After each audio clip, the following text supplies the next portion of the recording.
Here we go. Thank you, Cynthia. Hello and welcome, amigas. We are in a spring sip and birthday spritz. In 2 days is my birthday. I cannot believe it. And I am so glad to be here because what better way to spend the days before my birthday than with my amigas from Latinas Wine Club and beautiful ambassadors that we support and encourage to be a voice, have a voice in the wine industry and in the beverage in general, really. That's why we wanted to get into the spritz. We're going to talk about histories, have some fun, and I'm actually going to start doing my spritz. I'm going to do the Hugo, but the Hugo usually goes with Prosecco. This time I'm going to do it with Cremant. Um, the Hugo spritz is usually a little bit more floral Mhm. than other spritz.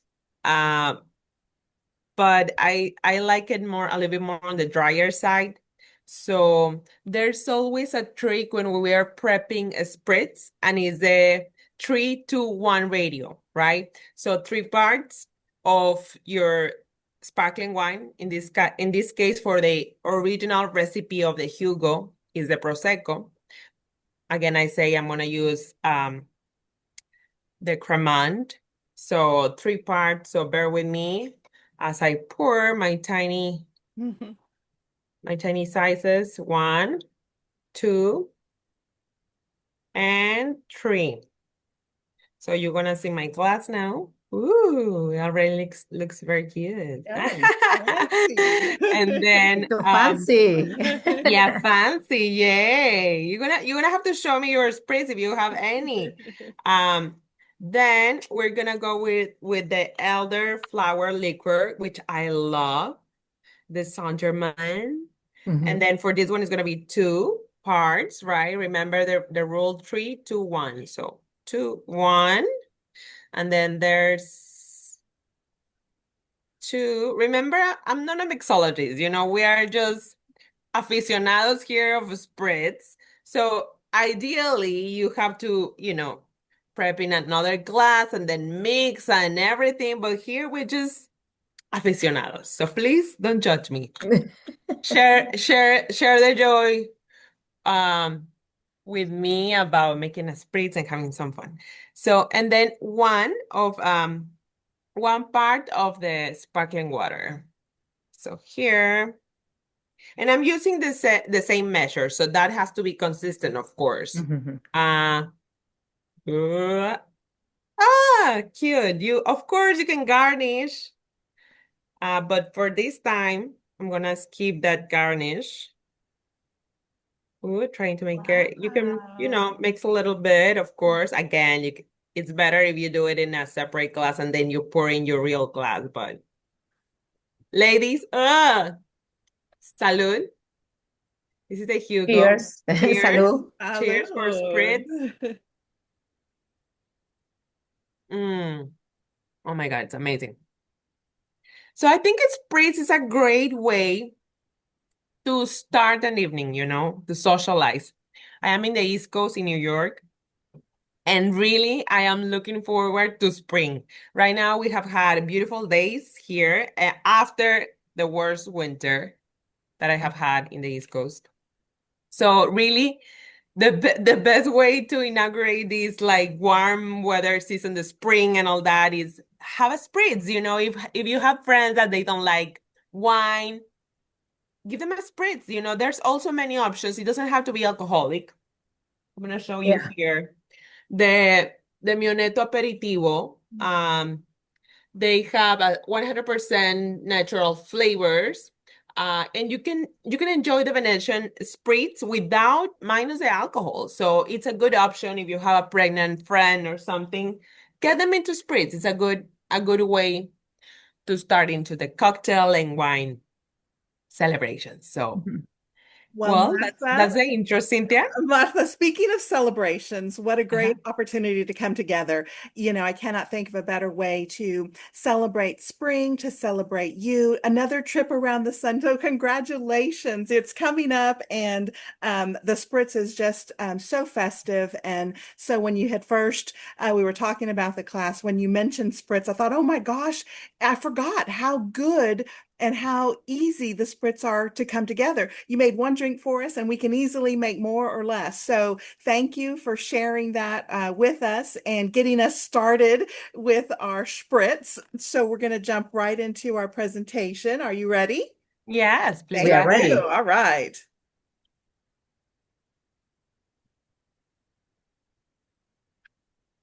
So let me introduce you to Latinas Wine Club. Latinas Wine Club started 5 years ago. I am the founder, Marta Cisneros Paja, and here is Cynthia, my partner, Cynthia Rodriguez. We've been together. Literally, you're like my wifey, Cynthia. We've been Yes. together like for the past 3 years or so. I lost count now. Um, and Cynthia is such a vital and important person for Latinas Wine Club. Thank you, Cynthia, for being here. And our mission is to educate, empower, and elevate through wine. When I started my wine studies, I was the only Latina. When I started going into wine events, I was one of the few Latinas. Now I'm happy to see more. And that's why we started this club. More than a real wine club where we sell wine, it's the opportunity to get together, educate, support each other, and be a safe space to just learn and share our thoughts and provide wine education. We want to become the largest Latina wine collective ever, internationally, not just in the US. So please, amigas, if you're watching us from other country, reach out, follow us on Instagram. We are in instagram.com/Latinas Wine Club. And we are trying to build the largest database of Latina-owned wineries. Actually, this March, we are featuring Latinas and women in wine and spirits, and we are continuing to build this database. So definitely register for our new newsletter, join to our new newsletter, and read our blog, latinaswineclub.com/blog, and support this mission. Okay, as I say, this is a safe space. Wine is a personal experience. There's no correct or wrong answers. If my ambassadors here, Carolina or Claudia, want to join and chime in and give an opinion, it's fine. We come from different backgrounds. We accept each other. This is a safe space. There's no judgment here, judgment-free zone. So please feel free to chime in, ask questions. It's better when we interact and we definitely ask questions because it's not just I am the host, yes, but I always say it's not about me. It's about us. So yeah. Thank you. Okay, so let's dig in. As I say, we usually host our wine school classes. It's around like 4 or 5 classes per year, and the next one is coming in May. But stay tuned until the end to get those details. But this time we wanted to talk about the spritz. A guide about the origin and the history from this important cocktail. That it's still very, very, very important nowadays. How many reels or Instagram posts you don't see about spritz? So someone will think that it's a new cocktail, but no, has been here since the 1800s. Can you believe it? It comes from the Austrian Spritzen, from the German. During and I'm gonna read a little bit about history here because I didn't memorize this part. During the Austrian occupation of the Veneto region, soldiers found the Italian wine 12% to 14% alcohol level that was a little bit strong. So they asked to put a spritz of water on it and a splash of water, and that's why the bringing the alcohol level into 4 to 5%. So that's how the spritz was born in the 1800s. Then in the 1900s, there was a carbonation revolution. The invention of soda introduced bubbles. The splash of still water became a sparkling water or mineral water. Actually, there's a controversy about that. Actually, I just casually posted about it on Wine Diva. So yes, I mean, read. We have to discuss that later. But yeah, so they created the sparkling water, and then they created this signature spritz, signature fizz. That is the important part of the spritz. You know, it has to be bubbly, it has to be refreshing, and this 3-2-1 radio that we're gonna discuss more in a little bit, it's so important. Then in the 1920s, you know, the jazz age and all that, when we started drinking more cocktails and all that, as the humanity were craving for this, uh we um we were in the bitter revolution, with the invention of Aperol, you know, Aperol, the liquor, the Italian liquor, in Italy, in Venice. Everything goes to Venice again. The bitter component was added into the spritz. And I think bitterness, it's such an elegant taste. You know, people may misunderstand bitterness because when we are kids, we think about bitterness like as a medicine or something dangerous. But really, you have to practice, you know, you have to practice to appreciate those bitterness flavor, and then you will find it very delicious. So, you know, food for thought. Maybe some of us, we don't like bitterness, which is okay. It's normal, you know, as I mentioned, we grow up with this misconception. But if you train your palate, maybe you can um start to understand more the bitterness. And Martha, I would Okay. say that the bitterness, it's like layers of flavor, you know, because it's made up of so many things. But you're right, you do have to be ready for it and yeah, Yeah, it's train an your acquired yes, flavor, right? No yes. one, as kids, we don't enjoy bitterness, right? Hmm. So as we grow up older and we start developing our palate, even now, you know, like me as a som, you never stop learning and trying different liquors. Your palate keeps training. So definitely I will advise to that. So before we continue to the next slide, I want to know what spritz are you having? Cynthia, are you having any spritz tonight? So I did start out a little earlier, and I went with white wine, just a real simple Texas white wine. It is a Semillon, and so it's got, you know, some bright acid. It does have just, you know, the lemon. I do take the little chalkiness in it. It does come from the Texas High Plains, and so it's really perfect. And I did have some little, just simple little uh, fever tree and some bitters in here, and it's already gone flat. But this is the second glass that I've had, and so it really does help to cool things off. Now we hit up to 79 degrees today in Austin, Texas. So this is the weather. This is definitely the weather. But you know, just with our light dinner that we had, the spritz was perfect, and I definitely forgot how much I do like a spritz. Great. Caro, Claudia, you can let us know in the chat. Oh, Caro, please go ahead. You're ready. I don't have a spread here. It's not my favorite, but I love to know about that. I have a Cabernet Sauvignon from Chile here now. Perfect. Um, but I'm living in Pittsburgh. Is not too warm yet, but I am happy to be here and learn more about to the spirit. I am mixology people. I learn about to be a bartender, but never worked in that. But that is a very good information now. Thank you. Thank you for Oh, my sharing. pleasure. Yeah. Yeah. Hi, Yeah, even for all. me. Yeah. Oh, Claudia, sorry. go ahead, please. Go Yes. ahead. So I am drinking right now a white wine from the Canary Islands, Las Islas Canarias, and it's not a spritz, but it sure does have, speaking of mineral water, that volcanic Atlantic Ocean vibe to it, a little bit of saltiness.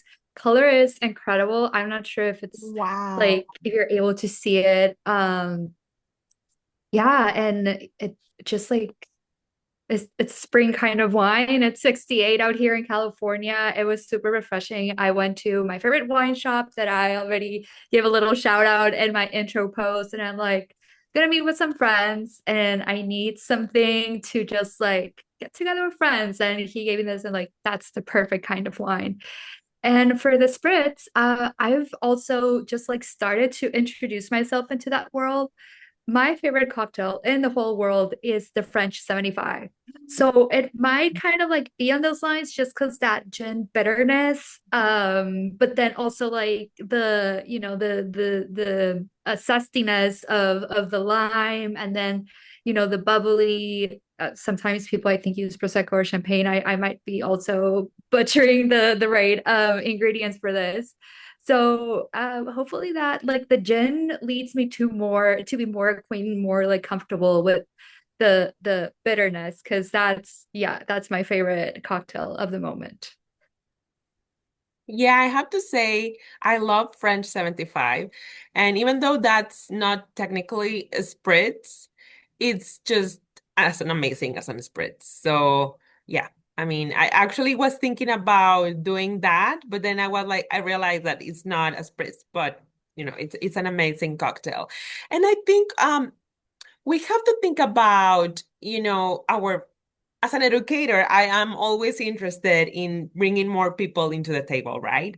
So now we're talking about, and here in Latinas Wine Club, we take very seriously mindful drinking, right? So if you think about it, and those Austrian soldiers in Italy, they were already being mindful, right? About not drinking the 14, 15% at the time, maybe, because maybe they were not used to, or, they have to go somewhere else after, getting together and having a glass of wine. So I have to say uh, that this is the original mindful cocktail, right? So I think it's a good way to talk about the spritz to our friends. Maybe we're having just as Carolina is having a bottle of Cabernet Sauvignon from Chile. Well, add a little bit of sparkling water. I used to live in Spain, and that's what people used to do. Like they drink red wine, they always have tonic water and sparkling water in the table. So there's the bottle of wine, the sparkling water, and the tonic water, and everyone can mix and do whatever they want with their class, right? So we bring more people into the table. Well, Um, can I say something? yeah. When I worked in Chile, I was part of Wines of Chile, and our goal is show more the wine, especially with the young consumer. And we meet a word with a bartender academy, and there made a lot of different cocktail with wine, with different wine. And that is very important because it's a first step to drink wine when it's more soft and more gentle. Mhm, mhm. Indeed, Carolina, I mean, as I mentioned about bitterness, as kids, we don't learn that bitterness is a flavor that we aim to like, right? So if people don't know about wine, they are never gonna drink wine. So you have to introduce them somewhere. So I think it's a great way about wine mixology. It's a great way to introduce people because here where the wine industry is breaking their minds, how are we gonna get young people drink wine? Well, there's different ways, we don't have to be um purist, we just have to get them in. When I started in the wine industry, well, no, when I started as a wine consumer, I was drinking sweet Lambrusco in Mexico, Rio Neat, because that was what we had, but it was my entry point. Then my palate developed. It's been like 20 years, right? But we all start somewhere. The important thing is that we start. So this is great information, you know. People really needs to think about it, just not just the wine industry, but also us as a consumers. If we have a party, I mean, the bottle of wine, put it with sparkling water, you know, make room for people to enjoy wine in their own way, right? In their own way. So I think we're gonna take this and, you know, keep spreading this magic that we are coming out tonight. That's why I love the Latinas Wine Cup classes, Cynthia, because we're always share ideas and we Mhm. support and empower each other. Yeah. Absolutely. That's incredible. And, Claudia, I love the idea with the gin. I know not a true, but still meeting people where they're at. People can recognize, maybe the wine drinker doesn't remember or they haven't had any wine, but they remember gins. It's, oh, yeah, I have had gin before. Let's try it this way. And it's meeting them where they're at. And Martha, you mentioned a good garnish. We all like a good garnish. We look at it and we see it. And yeah, it is something there, just little fruit or just the rind, all of those things. We start off looking at that, with our eyes. So yeah, that's a great share, everyone. Thank y'all. Okay, so let's continue, please, Cynthia.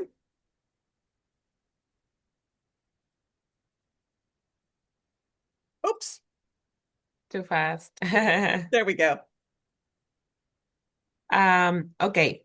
So, yeah, the art of spritz. Okay, I already mentioned that I am having the Hugo. It's usually floral, light, minty, and the recipes can vary. But if you really want the original, it goes with prosecco, elderflower liqueur, and a splash of sparkling or mineral water. Then we have the Venetian, more herbal, complex, and classic Venice. It's more more bitter. 3 parts of Prosecco, 2 parts of aperitivo, 1 part soda water. And you have to include for the garnish, it has to be specific, green olive and orange wheel. Love it. Yes. Then we have the Lambrusco. This is Lambrusco with a splash of soda and just a lemon twist. Then we have the Cynar, 3 parts Prosecco, 2 parts Cynar, and 1 part sparkling water or soda. Garnish, also the garnish is very important, the orange wheel. And then we have the limoncello, the limoncello in Italy is a classic. I remember when I visit many regions, there's always at the end, like at the end or at the beginning, the limoncello. Limon uh, Limoncello, 3 parts Prosecco, 2 parts limoncello, 1 part sparkling water, basil leaves, and lemon wheel. There's many more spreads. I just wanted to present these because I found them that they are not very conventional. We usually go for the Aperol spritz. It's the most well known. It's like when you see the pictures of Milan Plaza or here in New York, they always have the Aperol spritz, right? It's classic, the Aperol with Prosecco and remember the radio, 3, 2, 1. Prosecco and then the liquor, the Aperol spritz, and then the sparkling water. That's the classic. And in many restaurants they have that. But I think if we get into this world of spritz, I think it's the history is still can be written, right? That we can do our own spritz. It's good to know the book of uh international spritz, but we can create our own spritz. So, something with rosé wine, for instance, just remember to follow the golden rule. And going about the golden rule, Cynthia, can you please go to the next slide? As I mentioned in the beginning, is a 3-2-1 ratio, right? 3 parts, not only Prosecco, my bad there. It's 3 parts the sparkling wine, whether it's Prosecco, Cremant, or Champagne. And be brave. You can also, switch like as I did, instead of Prosecco, I use Cremant. You can do that. 2 parts of liquor and 1 part the splash of sparkling water. The key components, of course, remember always that the type of sparkling wine you use, whether it's brut, extra dry, dry, that also gonna affect the end, the final result. Um, and then there's many liquors, right? The Campari, Aperol Spritz. I think I even seen some spritz that they do in Spain with cherry wine. Even though it's a wine, some of them they have the profile that is very strong, or more robust, and it can definitely work out with a spritz. For instance, I know that they usually have the cherry wine with tonic water, the Tio Pepe, Cynthia. We do Yes. the Tio Pepe Mhm. with sparkling water, soda, and then we can add a little bit of Prosecco or Cremant or Cava, what a better than create a Mhm. Spanish spritz. Love it. So it's unlimited. The world of spritz is unlimited. It's your imagination. Just follow this golden rule and the core ingredients. Very good. So, Martha, we were talking about spring wine pairings, and honestly, um, I love bringing in stuff that we get at the store and not having so much pressure. And yeah, I am surrounded by some great people who are very confident and they are really great in the kitchen. And I can wash dishes, I can prep, I can slice, I can do all of that. But I really enjoy bringing a little surprise. And so, as we were talking about the spritz, I love to put together, we're coming into the seasons here. The basil that I have outside in my yard, it's already, starting to come through. So I love a caprese salad. It's just so simple, so elegant. Those tomatoes, the mozzarella, the basil, drizzled with olive oil and then just some salt. It's just perfect. It really is. And here in the corner with the blue, it's just the brie is down there inside the little cup and it's topped with some hot pepper jelly and inside the little cups that come in the little frozen section. And it really is just a perfect little bite, that. And then your spritz, I think it kind of helps cool it off and really is a nice way to go. I do believe that the tin fish, everything in the tin is having a moment. And so we love that, the Trader Joe's calamari. And then we just top it off with the things that we love. We have capers and then the fresh ground pepper with some bread and our wine. It really is just, a great way to go ahead and start. Just a little bite to say welcome and hello. So yeah, these were my first screen here for the pairings. Do you all have any ideas or other suggestions? Cynthia, I love the tin fish idea. I mean, as you mentioned, it's having a moment, and it's been for a while, but I mean, right now. So this is a great suggestion. I love it. Thank you for mentioning that you can add the capers. I never thought about it. Sometimes I cook with capers, but never added to the tin fish. So Yeah. thank you for that. Thank you. Uh, Thank you. for me, for this type of cocktail, I love the carpaccio, but you can make a lot different of carpaccio, include of the vegetable The or beet, yes, zucchini, yes, yes. or but you have a many way Mhm, to make mhm. I this. love that idea. That's great. I love it. All right, I have one more slide here. And so then it really is, all it is just tomatoes and, some feta, but you put it on a stick and drizzle. It really does make something easy, something you can grab, hold your drink and just kind of enjoy. So those are the skewers that we have there. Here on the bottom, there's a really great restaurant that they do sell the chicken finger by the pound. And so I just went up to the market. We ordered that. We make tacos, we make tostadas with them, and you put it on. It just looks like a party. That's just our regular, kind of dinner, but they're small and you can have it and enjoy that with your spritz. I just thought it was a great way to kind of incorporate a smaller bite. And then there at the top, we just have the fresh fruit, the seasonal fruit with some puff pastry. Again, just two little bites and you're gone. It's just something light, something easy. And, really, guys, like I said, I am not a great person who's in the kitchen. I can make breakfast. That I feel confident. I can make breakfast tacos, but I really enjoy smaller bites, putting things together. And that's really what I wanted to accomplish here when we did the spring wine tasting. Just something you meet people where they're at. And this is what I feel comfortable in putting together and putting out as a snack. Any other suggestions for this page?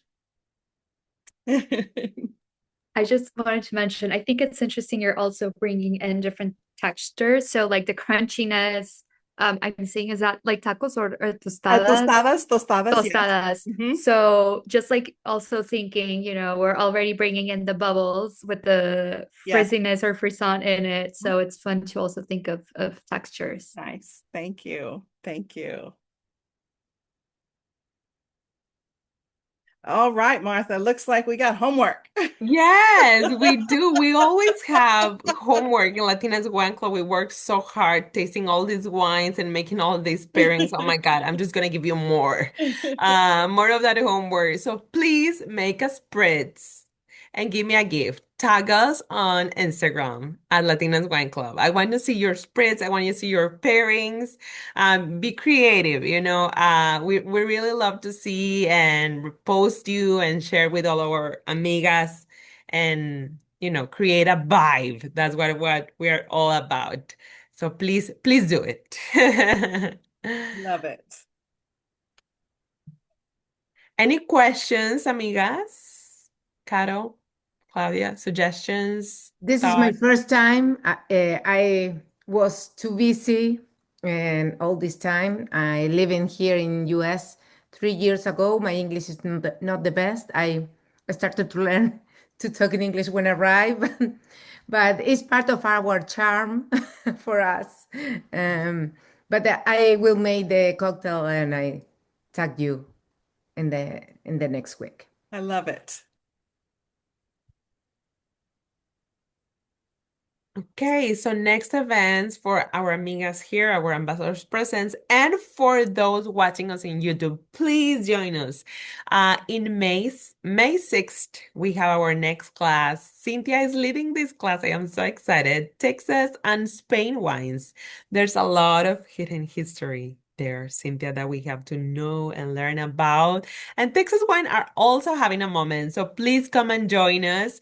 The event is going to be announced in eventbrite.com. Definitely join our newsletter so you are the first to know when the event goes live.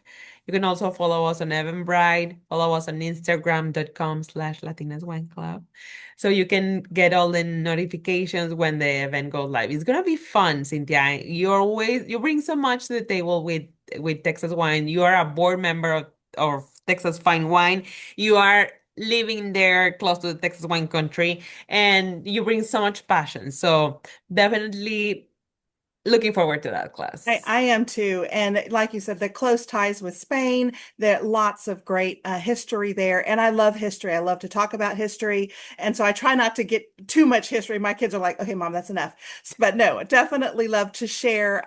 It's where we come from. So I'm truly excited about that. And then, Martha, can you believe October's just around the corner? Exactly. I mean, were we having a catch up the other day, and we were like, we have to start thinking and planning for our next fiesta. It's in October. It's gonna be in Texas. We're gonna be celebrating our 6th anniversary. So Carolina, Claudia, and everyone listening out there, please mark your calendars. October 26th, maybe around mid-October, we're gonna be creating a web page in our website. Um, and we're going to be sharing the details as we go. Last year, we did our event in New York, and it was magnificent. People from Texas came, Incredible. and we had a great panel of industry women, Latina women working in New York. It was beautiful. The recap is also in the YouTube channel, so you want to listen to it, please do. And, you know, really look forward to this event. It's a great time to be together. We're expecting that people from New York is coming to Texas, people from California is coming to Texas, and we're gonna be in the middle of the Fredericksburg Wine Festival. We are planning a great event in San Antonio, Texas, and the Texas Hill Wine Country. So stay tuned for that, and it really start make the arrangements. It's gonna be a great time, Cynthia. Yes, we're firming up our dates and really want to get that put together so people can start making arrangements. We will probably plan, a few days of events, and you can come to as much or as little as you want, but we will have our big day there at the Fredericksburg Food and Wine Fest. It's just an opportunity where all of the wineries come together and you really get the full expression in one place without having to travel all over and waste that travel time. You'll get a chance to experience that. We will start out there in San Antonio. It's just an hour from me here in Austin. It has a great international airport, very organized. So we did choose that as a selection, start there, and then wanting to make our way to the Hill Country. So we're just excited to host and to have everyone who wants to come. Please let us know. Martha, you live in New York? Yes, I live in New York. Ah, okay. I live in Pittsburgh. We Mhm. are close. We are close. Yes. Yes, whenever you come, let me know. I was there the last week for James Sacklin Fair for the 2 days, 2 and 3, Mhm. Mhm. but not now. But when I go, I told you. Okay, sounds good. Very good. Well, let's say thank you, Cynthia, Okay, everyone for great. joining, and our amigas in YouTube channel that are following us. Please join the movement, follow us on Instagram, follow us on Facebook, and of course, visit our website, latinaswineclub.com. Thank you. Thank you. All right. We want to get our picture in, Martha. Yes. I can stop recording.